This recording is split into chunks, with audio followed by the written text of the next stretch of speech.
Kita ke segmen berita serba-serbi Natal. Tribuners H-1 Natal Amplas Ambon ramai pengunjung. H-1 jelang perayaan Natal 2024, pusat perbelanjaan Ambon Plus atau Amplas dipadati pengunjung. Hal ini terlihat dari sesaknya pengunjung di dalam Amplas maupun ratusan kendaraan yang penuhi area parkir. Menurut salah satu pedagang sekitar, Rani mengatakan hal ini sudah sering kali terjadi saat menjelang perayaan Natal maupun Tahun Baru.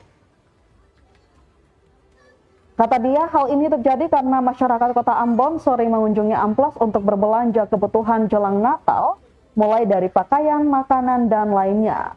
Pantauan tribunambon.com di lapangan, ratusan kendaraan penuhi area parkir hingga jalanan depan Amplas. Ratusan kendaraan itu terdiri dari kendaraan roda 2 maupun roda 4. Bahkan sesekali terjadi kemacetan di area depan Amplas karena ruas jalan yang sempit. Tampak sejumlah masyarakat berlalu lalang di area Amplas sambil membawa barang belanjaan.